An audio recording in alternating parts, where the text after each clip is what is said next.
Everyone, my name is Kellyanne Gelling, and I'm going to be summarizing what we've covered so far in our first 4 weeks of class. So I'll be mostly talking about learning targets and rubrics and how we can use those two teaching tools to empower student learning. Just a quick kind of reintroduction of myself. I'm currently a 7th grade math teacher. This is my first year teaching all math. Last year I taught one of every academic area for 7th grade, and that was definitely a challenge as a first year teacher. So this year I'm teaching solely math. I'm also a special ed teacher this year as well, so I'm teaching 2 small group math classes, as well as I'm an inclusion teacher for 2 inclusion classes for math. So I graduated in 2012. I picked up and I moved across the country. So I'm currently living in Georgia right now. It's definitely been a learning experience for me. I have finally figured out what it means to really reign. So that has definitely been some fun times in Georgia for me this past couple years. So the objectives that I'm going to touch on today, I've just kind of summarized into our I can statements, if you will. I'm going to be discussing about effective learning targets and how we can really build some wonderful learning targets to use in the classroom to help our students focus on the academic content that they need to learn, as well as the performance of understanding that they're going to be able to do in order to show that mastery. I'm going to touch on the importance of chunking, which is something I use every day, especially in my small group classes, and how that really does benefit student success in the classroom. I'm going to talk about the difference between summative and formative assessments, and how they both have a very important purpose, but also a very different purpose.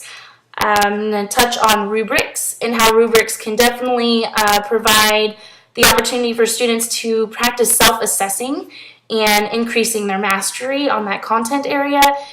And I'm going to finish up by summarizing how learning targets and rubrics are really great tools to increase engagement, empowerment, and student ownership over their own learning. So I saw this graphic in my PowerPoint template, and I really was adamant about I wanted to use it, and it kind of helped me build my PowerPoint, if you will.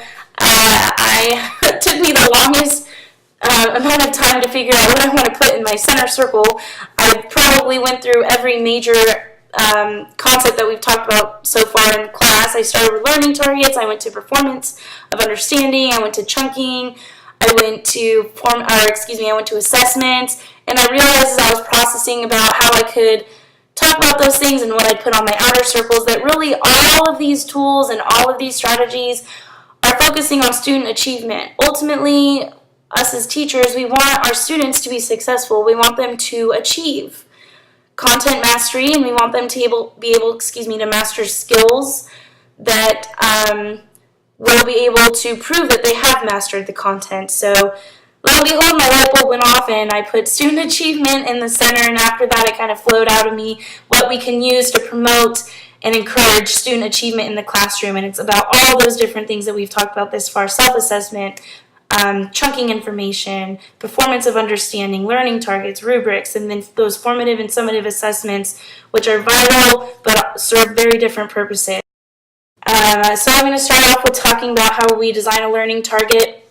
This is something that I use every day. I was so ecstatic when I saw our textbook for our class was learning targets. I was so hyped up. I went straight to my administrator and I was like, look at my textbook. And, we had a little geek moment over that, because I am a full supporter of learning targets. They have made a huge difference in my classroom this year. So I started just basically using our textbook and what they suggest that we use in order to build a really effective learning target. So we start with choosing our standard. What are we going to be focusing on teaching? Identifying that essential content, so knowing that the teacher is the master of that content, and therefore using that mastery of content to be able to chunk. What am I going to introduce first before I introduce this part second? Can I teach this standard in one day, or does it have to be split into littler chunks?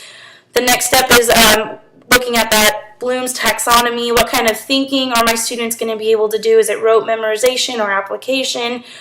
The next step is the one that is my weaker area in terms of creating learning targets, is incorporating the performance of understanding in your learning targets. So really having the students understand not only what they're going to learn, but how they're going to show that they've learned it. I don't put those in my learning targets, and so this chapter, I think this was chapter 2, was really helpful for me in self-reflecting on how I can make better learning targets to just increase student achievement and focus in my classroom. So that was a big self-reflecting, moment for me, and what I can change something, or I should say improve, what I can improve on something that I already do very well, even better. The next thing that we have, our fourth little bubble there, is stating the target with your students. So you want to explain that little chunk of the standard, or the whole standard if you will, of what you're going to be focusing on that day, and provide a what as well as a why. And then last but not least, just make sure that your learning target is in that student-friendly language. You want the words to be accessible to them and understanding to them so that they can completely understand what it is they're going to learn and how they're going to learn it. And they also suggested, when I say they, I mean the authors of our textbook, that we use relevant visuals, diagrams, or demonstrations. I never even thought of using a demonstration for explaining a learning target, and I was like, oh, that's a great idea. I could totally do that. So I do use a lot of visuals and diagrams in my learning targets, but not so much demonstrations. So that's definitely something I'd love to incorporate as well. So since I mentioned the self-reflection, I take pictures of my learning targets almost every day, and I put them on my blog just so students can refer to them. I refer to them almost throughout every lesson of the day. On my teacher evaluations, this is one of my stronger areas, is the use of learning targets. Now I know that I can improve them and that they're definitely not perfect, but I am a full-fledged discuss the learning target with my students, especially my first 2 classes of the day. We break down the learning target, whether it's with a partner or independently. They're writing in their journal and reflecting on what the learning target means and what we're going to do with it. Or we discuss it whole group. I try to really use verbs that will have them think and practice academic language. So for these 2 that I put up on this slide, it isn't, I'm trying to see. Sometimes I try to use words like analyze or synthesize, summarize, compare. For these 2, I said I can find and I can solve, and we talk about what it means to find in terms of math and what it means to solve for, and then I did use some pictures. And so these just really serve as great opening discussions with my class to get them thinking, whether it's previewing the vocabulary or reteaching the vocabulary or concepts that we've already practiced. It's just a great way to kind of hook them and engage their brains into math thinking so that we can get started with that day's lesson. I'm going to jump over to assessments. My mouse got stuck, excuse me. So assessments are super important, going from my stronger area to my weaker area. Something that I can definitely improve on is the use of formative assessments. I am very good at making summative assessments, structuring summative assessments that are at the instructional level, kind of testing the mastery, especially for my special ed kids. I get compliments all the time on my summative assessments, but one of my weaker areas is definitely using the formative assessments. I have a hard time. I struggle with giving feedback because sometimes my students are so low that it's hard for me to figure out the difference between giving feedback and allowing them to self-assess and improve versus just reteaching that whole lesson. So I'm still trying to find a balance. Of course, if you have any suggestions or if anything comes to mind, by all means. Some examples of formative assessments that I use are definitely exit tickets, or sometimes I even do tickets into the door as their warm-up, and then I look at those real quick and I see what do we know, what do we remember, in order to gauge where I need to start or where I need to pick up my lesson that day. I definitely use in-the-door tickets more than exit tickets.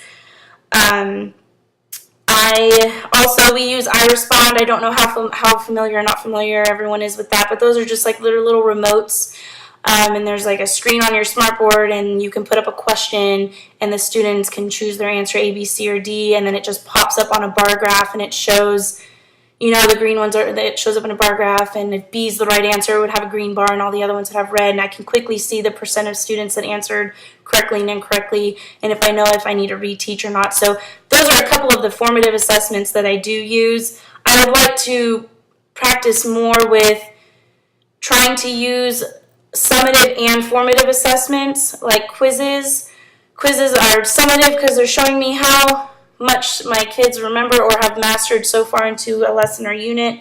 But I'd also like to practice being able to use them as formative, to give them back, and strategies that I can use for my kids, my students, I always refer to them as my children, for my students to reflect on how they did on their quiz, what they did wrong, and ways that I can encourage them to correct their mistakes without me having to hold their hand. So increasing that independency instead of the dependency. That's my biggest struggle. I want to help them all the time. It is really hard for me to watch them struggle. So the formative assessments I am still really working on.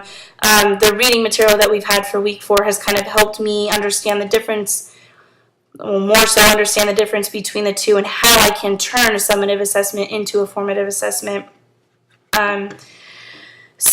Jumping into rubrics. Rubrics is something that I don't really use so much in the classroom. This being my first year really teaching all math, it's been really hard for me to do a lot of projects because I felt very rushed, like I have to get through the content so quickly that it's just, here's the lesson, do this worksheet. And it sounds so boring and I hate doing it, but I've already been working on what can I do different for next year. So with this reading material that we've been doing with rubrics and talking about how rubrics further just make that learning target more clear and understandable, rubrics can definitely help guide planning your lesson or a project and implementing what you're going to teach first, second, and third. Rubrics, of course, they share a fair grading system because everyone is going to be graded on that rubric. And what I really appreciated the most about how using a rubric could benefit your students is by helping them be self-assessors, which is something I really want to help my students become because they're almost into high school, and I want them to be able to self-advocate for themselves. If they know that they're not understanding something, I want them to be able to ask for help and to know how to do that. So I definitely, for next year, plan on implementing rubrics a lot more in the classroom. And with that, I've actually been putting together a project for the last couple weeks of school, and I've created my very first rubric, trying to use the reading material that we've had this week and examples that I found off the internet to a rubric. So I would love some constructive feedback if at all possible. So please take a look at this rubric. I will also post it below, so if I move before you're done. But I will take any advice or compliments. Most of the advice, I love compliments, but most of the advice, this isn't by any means done. I was trying to get this done so I could put it in my PowerPoint because, again, this is a tool that I hardly ever use because I don't have time to do projects this far into my teaching career. I just haven't had time in math, and it's something that I want to do more of. And I think if I was more confident in assessing rubrics and teaching with a project versus a lesson, I don't know if that makes sense. Like if a project is a week long, knowing how to chunk that project, I'm finding it to be a little challenging on what am I going to teach first in order to teach second, in order to teach third. And the rubric has definitely started helping me figure out what do my students need to practice and learn first before they can do this project. So we're going to have to review area and perimeter before anything else, as well as a budget, since they'll be making a budget for their zoo. So anyway, again, constructive feedback or compliments would be beneficial because I'm sort of I've sent this on to my administrator, but I'd love everyone's opinions. Many of you have been teaching a lot longer than I have, so I would love any constructive feedback that you have for my rubric. And also, side note, I used iRubric, which is a website, and it's great. They have a lot of pre-made rubrics that you can edit for your own personal use, for your classroom, or you can start from scratch. I use this one to start from scratch. I'll put the link below for that website, but I thought it was a pretty neat website if anyone wants to check it out in terms of, making a rubric. So just to summarize what I've kind of talked about here, this is another list that I've sort of used and put a little spin on for my own from the textbook. And this is, not from the textbook. This was from the 6 steps of learning a skill. So, we want to start at the bottom of the pyramid with exposing our students to the academic content and the skills that they need. And that is mostly could be done by using our learning targets, having those clear, understandable learning targets, and then going on to the application. So this is going from the I do to the we do. The performance of understanding is clear. The students understand how they're going to master the content and what they need to do in order to prove that mastery. So feedback is next, where we can use that formative assessments to provide feedback so students can self-reflect, self-assess, and fix their mistakes in order to improve for next time. And that goes again into correction. So we're correcting the work that we've done. We're correcting quizzes, hopefully together, which is something I want to continue to work on in order to promote that self-assessment. They are working with their peers to assess each other's work. And then ultimately, these 4 little layers on our pyramid will lead to mastery, which we can use evidence of a summative assessment by providing a rubric such as this project that I'm planning to grade our students and see how far they have mastered the standard and if and where we need to go back and reteach if necessary. So anyways, I'm sorry if this was a little long. I wasn't expecting it to be as long as it was. I've been enjoying this class so far. Thanks everyone for your wonderful posts. I read everyone's even though I don't respond. And I hope you all have a wonderful time doing standardized testing if you're not already done. We just finished. Hallelujah. So I hope, again, you guys all have a wonderful evening, and I will talk to everyone soon. Bye.